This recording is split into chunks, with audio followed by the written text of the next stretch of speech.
प्यारे दोस्तों, आइए सीखते हैं बिहार बोर्ड 2000 मैथ के मॉडल सेट के 2026 के 10वां सब्जेक्टिव को। दोस्तों, आप यहां देख रहे हैं, यह 2026 के मॉडल सेट के 10वां सवाल है। के किस मान के लिए द्विघात समीकरण kx into X minus 3 plus 9 equal to 0 के मूल समान होंगे। दोस्तों, डिस्क्रिप्शन में क्या किया है, प्लेलिस्ट लगा दिया है। पहला और दूसरा प्लेलिस्ट है बिहार बोर्ड 2000 मैथ के मॉडल सेट 2025 का 2026 के सवालों का। तीसरा और चौथा प्लेलिस्ट है 2025 के प्रथम पाली में और दूसरी पाली में पूछे गए मैथ के सवालों का। और पांचवा प्लेलिस्ट है, चूंकि ये कहाँ का सवाल है, द्विघात समीकरण का सवाल है, द्विघात समीकरण का लगा दिए हैं। आप वहां जाइए, उन वीडियो को इत्मीनान से देखिए ताकि समझ बनेगा कि एग्जाम में किस तरह से पूछा जाता है और आपको कैसे बनाना है। तो आइए इस सवाल को हल करते हैं। यहाँ क्या दिया है दोस्तों, सबसे पहले क्या करेंगे, यहाँ हल लिखेंगे। और क्या दिया है, तो यह समीकरण दिया है, कौन सा दिया है, kx into X minus 3 plus 9 बराबर क्या है, 0 है। आइए सबसे पहले क्या करते हैं, इसको मानक रूप में स्टैंडर्ड फॉर्म में लिख लेते हैं। तो ब्रैकेट को तोड़ना होगा, ब्रैकेट को तोड़ेंगे तो क्या हो जाएगा, जब x से kx में गुना करेंगे तो ये हो जाएगा kx square plus minus minus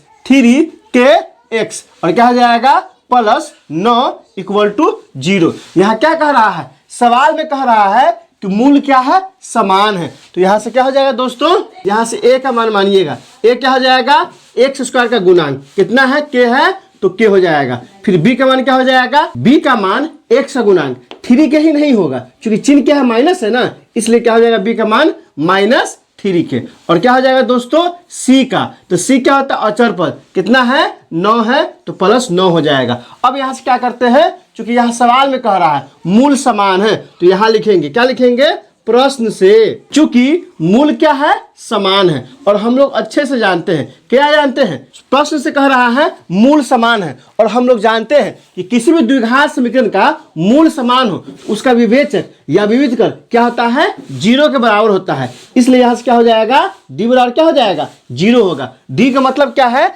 विवेचक या विविध कर इसको कहते हैं। अब आइए d वाला फॉर्मूला लगाते हैं। तो d बराबर क्या फॉर्मूला होता है, हमको पता है, आप कमेंट कर चुके होइएगा, आप चेक कीजिए जो कमेंट किए हैं ना वो सही है या गलत है। d बराबर होता है b स्क्वायर माइनस 4ac बराबर यहाँ से क्या हो जाएगा, 0 हो जाएगा। तो b का मान यहाँ कितना दिया है, -3 के दिया है, तो यहाँ से क्या हो जाएगा और -3k का क्या हो जाएगा, होल स्क्वायर और -4a का मान कितना है, k है, यहाँ से k हो जाएगा। और c का मान कितना है, तो c का मान है 9, तो यहाँ से 9 हो जाएगा, बराबर क्या हो गया, बराबर 0 हो गया। अब यहाँ से क्या करेंगे दोस्तों, तो अब इसको क्या करेंगे, यहाँ से आगे बढ़ाएंगे। यहाँ कितना दिया है, -3k का होल स्क्वायर, तो माइनस कर क्या हो जाएगा, प्लस हो जाएगा, 3 का स्क्वायर 9 हो जाएगा और k स्क्वायर हो जाएगा। मतलब इसको तोड़ेंगे तो क्या हो जाएगा, तो यहाँ से हो जाएगा 9k स्क्वायर प्लस में आएगा 9k स्क्वायर। अब यहाँ क्या दिया है, माइनस दिया है, यहाँ गुना करेंगे 9 चौका 36 तो हो जाएगा -36k इक्वल टू क्या आ गया दोस्तों, इक्वल टू 0 आ गया। अब अच्छे से समझिए, समझना क्या है, इसको आगे बढ़ाए हैं, माइनस का स्क्वायर क्या हो गया, प्लस हो गया। और यहाँ कितना है, 3 का स्क्वायर क्या हो गया, 9 हो गया और k का स्क्वायर हो गया। माइनस था तो वहाँ क्या दे दिए है, माइनस, इसको गुना किए हैं, 9 चौका 36 के है तो 36 के बराबर 0 था तो बराबर 0। अब इसको आगे बढ़ाइए, कुछ कॉमन दिख रहा है, बिल्कुल दिख रहा है। कॉमन किसको लेते हैं, जो दोनों में हो और गुना में हो उसको कॉमन लेते हैं। आप देखिए 9 यहाँ भी है और 9 चौका 36, तो 36 में भी 9 गुना में है तो 9 कॉमन आ जाएगा।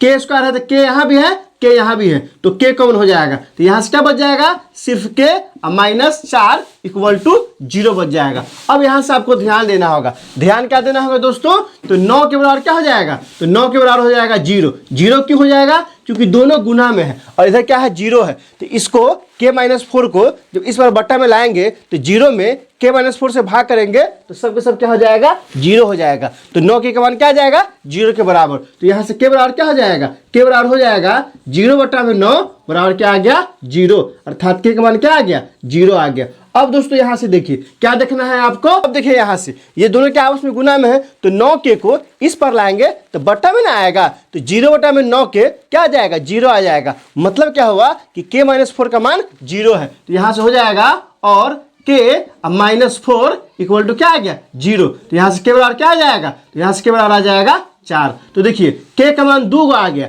कौन कौन आ गया, के बराबर 0 आया, के बराबर 4 आ गया। तो यहाँ लिखेंगे, क्या लिखेंगे, अतः क्या हो जाएगा, के बराबर।